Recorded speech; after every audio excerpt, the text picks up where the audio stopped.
The Ayodhya dispute is a political, historical and socio-religious debate in India, centered on a plot of land in the city of Ayodhya, located in Faizabad district, Uttar Pradesh. The main issues revolve around access to a site traditionally regarded among Hindus to be the birthplace of the Hindu deity Rama, the history and location of the Babri Mosque at the site, and whether a previous Hindu temple was demolished or modified to create the mosque. The Babri Mosque was destroyed by hardline Hindu activists during a political rally which turned into a riot on 6 December 1992. A subsequent land title case was lodged in the Allahabad High Court, the verdict of which was pronounced on 30 September 2010. In the landmark hearing, the three judges of the Allahabad High Court ruled that the 2.77 acres of Ayodhya land be divided into three parts, with one-third going to the Ram Lalla or infant Rama represented by the Hindu Mahasabha for the construction of the Ram temple, one-third going to the Islamic Sunni Waqf board and the remaining one-third going to a Hindu religious denomination near Moe-Akhara. While the three-judge bench was not unanimous that the disputed structure was constructed after demolition of a temple, it did agree that a temple or a temple structure predated the mosque at the same site. The excavations by the Archaeological Survey of India were heavily used as evidence by the court that the predating structure was a massive Hindu religious building. Religious background. Ram Janmabhoomi. The Ayodhya debate centers around the land known today as Ram Janmabhoomi, on which the Babri Mosque was built in 1528. In Hindu mythology, Ayodhya is the birthplace of the god King Rama, the son of Dasharatha, the ruler of Ayodhya, and his queen Kausalya. He is worshipped by many Hindus as an avatar, or incarnation, of Vishnu. According to the Garuda Purana, a Hindu religious text, Ayodhya is one of 7 sacred sites where moksha, or a final release from the cycle of death and rebirth, may be obtained. Babri Masjid. When the Mughal king Babur invaded North India from Kabul in 1525, he first defeated Ibrahim Lodi at the First Battle of Panipat and then the Rajput king of Chittagong, Rana Sangram Singh, at Kanwa. After these triumphs, Babur took over a substantial part of northern India. One of his generals, Mir Baqi, came to Ayodhya in 1528 and after reportedly destroying a pre-existing temple of Rama at the site, built a mosque, which has come to be called Masjid-i-Janmustin as well as Babri Masjid. The Babri Mosque was one of the largest mosques in Uttar Pradesh, a state in India with considerable Muslim population. Both the Hindus and Muslims are said to have worshipped at the mosque temple, Muslims inside the mosque and Hindus outside the mosque but inside the compound. After the British took over the state, they put up a railing between the two areas to prevent disputes. Historical background. Gupta period. In Buddha's time, the present-day Ayodhya was called Sakata and it was one of the 6 largest cities of North India. During the Gupta times, either Kumarigupta or Skandargupta made it their capital, after which it came to be called Ayodhya. Kalidasa wrote Raghuvamsa here, and referred to Goprataratirtha, where Rama was believed to have entered the waters of Sayu in his ascent to heaven. According to a local tradition recorded by Francis Buchanan and Alexander Cunningham, Ayodhya became desolate after Rama's ascent to heaven and Vikramaditya revived it. Prabhavati Gupta, the daughter of Chandragupta II, was a Rama devotee. Her son, Pravarasena II, wrote Sethubandha, in which Rama was regarded as identical to Vishnu. He also built a temple to Rama at Pravarapura in about 450 AD. Gahadavala period. After the Guptas, the capital of North India moved to Kanayu and Ayodhya fell into relative neglect. It was revived by the Gahadavalas, coming to power in the 11th century AD. The Gahadavalas were Vaishnavas. They built several Vishnu temples in Ayodhya, 5 of which survived till the end of Aurangzeb's reign. Hans T. Barker concludes that there might have been a temple at the supposed birth spot of Rama built by the Gahadavalas. In subsequent years, the cult of Rama developed within Vaishnavism, with Rama being regarded as the foremost avatar of Vishnu. Consequently, Ayodhya's importance as a pilgrimage center grew. In particular, multiple versions of Ayodhya Mahatmya prescribe the celebration of Ram Navami. Mughal period. In modern times, we find a mosque at the supposed birth spot of Rama, which is on a large mound in the center of Ayodhya, called the Ramadagor Ramkot. The mosque bore an inscription stating that it was built in 1528 AD, by Mir Baqi on the orders of Babur. How this mosque came into being is discussed in these sources. Karim, Maulvi Abdul, Tariq-i Pania, Madanachal Aulia, History of Pania, City of Sufis, Lucknow. Ghaffar, Maulvi Abdul, first published prior to 1932. Gumgamushta Halat-i Ayodhya, Forgotten Events of Ayodhya, Lucknow. Nami Press. Sita Ram, Avad Vasilala, Ayodhya Ka Itihasa, History of Ayodhya, Allahabad.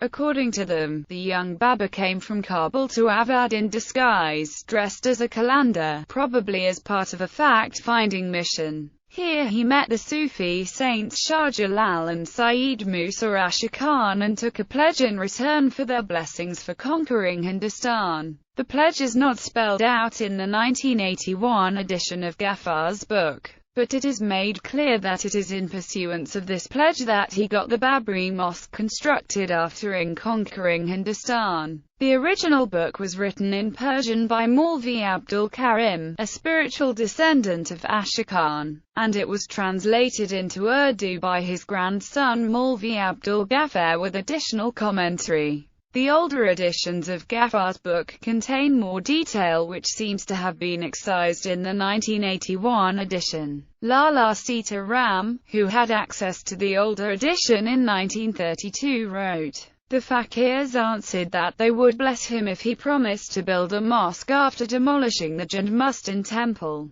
Babur accepted the fakir's offer and returned to his homeland. The fact that Babur came in the guise of a Qalandar is corroborated in Abdullah's Tariq-i Dawoodi, where it is detailed that he met the Sultan Sikandar Lodi in Delhi in the same disguise. The inscription on the Babri Mosque itself names him as Babur Qalandar. Musa Ashakin's grave is situated close to the Babri Mosque site, whose shrine uses 2 of the black basalt columns with Hindu carvings used in the Babri Mosque, indicative of his role in the destruction of the prior temple. While we have had a mosque bearing an inscription to the effect that it was built on orders of Babur in 1528, there are no other records of the mosque from this period. The Baburnama does not mention either the mosque or the destruction of a temple. Tulsidas, who began writing the Ramcharitmanas in Ayodhya on Rama's birthday in 1574, mentioned the Great Birthday Festival in Ayodhya, but made no mention of a mosque at Rama's birthplace. Abul Fazl ibn Mubarak, who wrote Akbarnama, completing the 3rd volume Ain-i Akbari in 1598, described the birthday festival in Ayodhya, the residence of Rama, and the holiest place of antiquity, but made no mention of a mosque.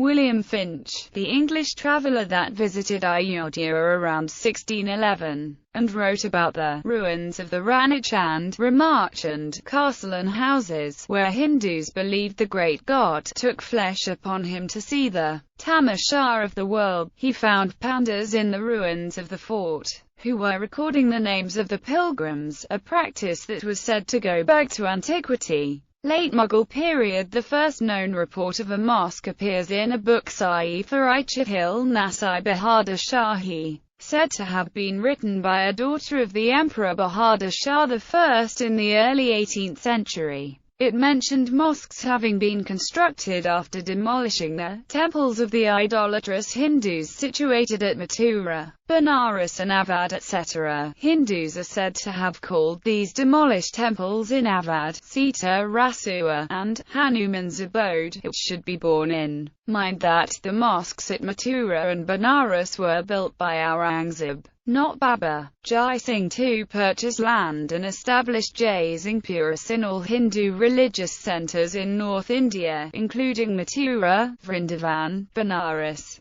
Allahabad, Ujjain and Ayodhya. The documents of these activities have been preserved in the KPDWAR collection in the City Palace Museum in Jaipur. Professor R. Nath, who has examined these records, concludes that Jai Singh had acquired the land of Ramajan Mustan in 1717. The ownership of the land was vested in the deity. The hereditary title of the ownership was recognized and enforced by the Mughal state from 1717. He also found a letter from Agumas the Trilok Chand, dated 1723, stating that, while under the Muslim administration people had been prevented from taking a ritual bath in the Sayu River, the establishment of the Jai Singh Pura has removed all impediments. The Jesuit priest Joseph T. Effenthala, who visited Awadh in 1766 to 1771, wrote, Emperor Aurangzeb got the fortress called Ramkot demolished and got a Muslim temple, with triple domes, constructed at the same place. Others say that it was constructed by Babur. 14 black stone pillars of 5 span high, which had existed at the site of the fortress, are seen there. 12 of these pillars now support the interior arcades of the mosque. This ambiguity between Aurangzeb and Babur could be significant. T. Effenthala also wrote that Hindus worshipped a square box raised 5 inches above the ground, which was said to be called the bedi, i.e., the cradle. The reason for this is that once upon a time, here was a house where Bhagwan Vishnu was born in the form of Ram. Rama's birthday was said to be celebrated every year, with a big gathering of people,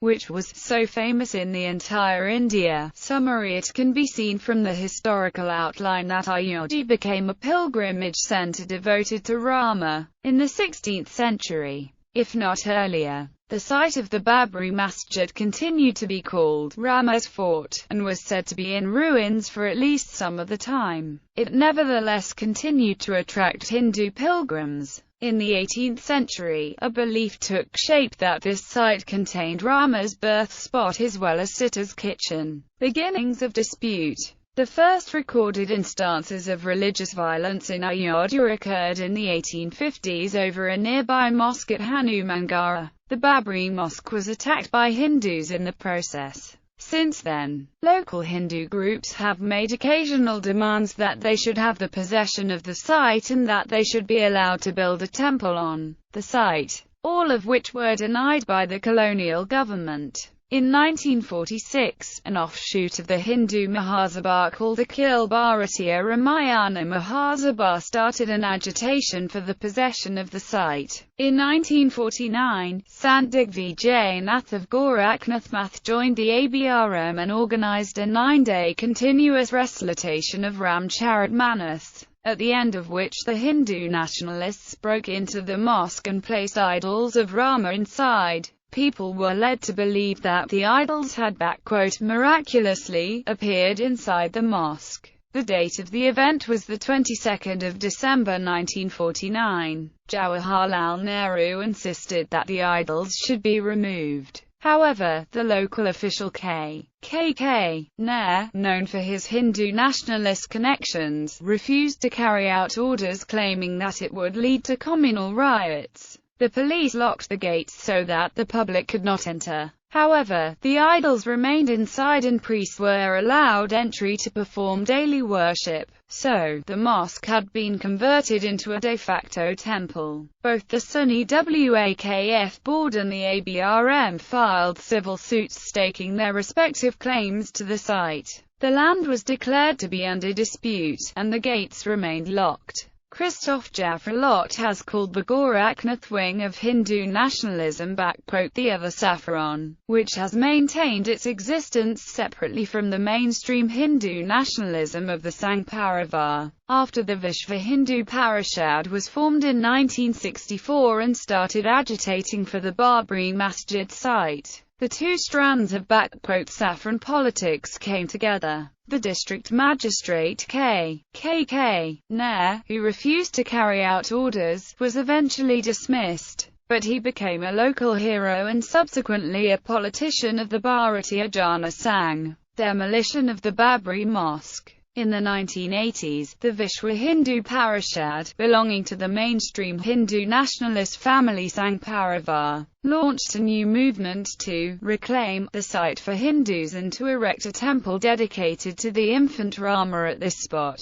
The Bharatiya Janata Party, formed in 1980 from the remnants of the Jana Sangh, became the political face of the campaign. In 1986, a district judge ruled that the gates would be reopened and Hindus permitted to worship inside, providing a major boost to the movement. In September 1990, BJP leader L.K. Advani began a Rath Yatra to Ayodhya in order to generate support for the movement. Advani later stated in his memoirs, "If Muslims are entitled to an Islamic atmosphere in Mecca, and if Christians are entitled to a Christian atmosphere in the Vatican, why is it wrong for the Hindus to expect a Hindu atmosphere in Ayodhya?" The yatra resulted in communal riots in many cities in its wake, prompting the government of Bihar to arrest Advani. In spite of this, a large number of Kasavaks or Sangh Parivar activists reached Ayodhya and tried to attack the mosque. They were stopped by the Uttar Pradesh police and the paramilitary forces, resulting in a pitched battle in which several Kasavaks were killed. Accusing the central government led by VP Singh of being weak, the BJP withdrew its support, necessitating fresh elections. In these elections, the BJP won a majority in the Uttar Pradesh Legislative Assembly, increased its share of seats in the Lok Sabha. On 6 December 1992, the VHP and its associates, including the BJP, organized a rally involving 150,000 VHP and BJP Kasavaks at the site of the mosque. The ceremonies included speeches by the BJP leaders such as Advani, Murli Manohar Joshi and Umar Bharti. The mob grew restive through the duration of the speeches, and stormed the mosque shortly after noon. A police cordon placed there to protect the mosque was heavily outnumbered. The mosque was attacked with a number of improvised tools, and brought to the ground in a few hours. This occurred despite a commitment from the state government to the Indian Supreme Court that the mosque would not be harmed. More than 2,000 people were killed in the riots following the demolition. Riots broke out in many major Indian cities, including Mumbai, Delhi and Hyderabad. On 16 December 1992, the Liberin Commission was set up by the Government of India to probe the circumstances that led to the demolition of the Babri Mosque. It was the longest-running commission in India's history, with several extensions granted by various governments. The report found a number of people culpable in the demolition, including BJP leaders like Atal Bihari Vajpayee, Lal Krishna Advani, Murli Manohar Joshi, then Uttar Pradesh Chief Minister Kalyan Singh, Pramod Mahajan, Umar Bharti and Vijayaraj Scindia, as well as VHP leaders like Giriraj Kishore and Ashok Singhal. Other prominent political leaders indicted by the commission include late Shiv Sena chief Bal Thackeray and former RSS leader K. Govindacharya. Relying on the testimonies of several eyewitnesses, the report stated that many of these leaders had made provocative speeches at the rally that provoked the demolition. It also stated that they could have stopped the demolition if they had so wished. Many Muslim organizations have continued to express outrage at the destruction of the disputed structure. In July 2005, terrorists attacked the makeshift temple at the site of the destroyed mosque. In 2007, N. Gopal Das, the then head of the Ram Temple, received phone calls making threats against his life. Many terror attacks by banned jihadi outfits like Indian Mujahideen cited demolition of Babri Mosque as an excuse for terrorist attacks. The legal case continues regarding the title deed of the land tract, which is a government-controlled property. Early historical surveys. In 1767, Jesuit priest Joseph Tiefenthaler recorded Hindus worshipping and celebrating Ramanavami at the site of the mosque. In 1788, Tiefenthaler's French works were published in Paris, the first to suggest that the Babri Mosque was on the birthplace of Rama, saying that Emperor Aurangzeb demolished the fortress called Ramkot, and erected on the same place a Mahometan temple with 3 cupolas, reclaimed by Hindus through numerous wars after death of Aurangzeb in 1707 AD, like they earlier fortified it during Jahangir's rule as Ramkot. During the 19th century, the Hindus in Ayodhya were recorded as continuing a tradition of worshipping Rama on the Ramkot hill. According to British sources, Hindus and Muslims from the Faizabad area worshipped together in the Babri Mosque complex in the 19th century until about 1855. P. Carnegie wrote in 1870, "It is said that up to that time, the Hindus and Mohammedans alike used to worship in the mosque temple. Since the British rule, a railing has been put up to prevent dispute, within which, in the mosque, the Mohammedans pray, while outside the fence the Hindus have raised a platform on which they make their offerings. This platform was outside the disputed structure but within its precincts." In 1858, the muezzin of the Babri Mosque said in a petition to the British government that the courtyard had been used by Hindus for hundreds of years. The British recognized the religious and political tension between the Muslims and Hindus. An early census, taken in 1869, found the Hindu people to comprise 66.4% of the total population in Ayodhya, and a little over 60% in nearby Faizabad.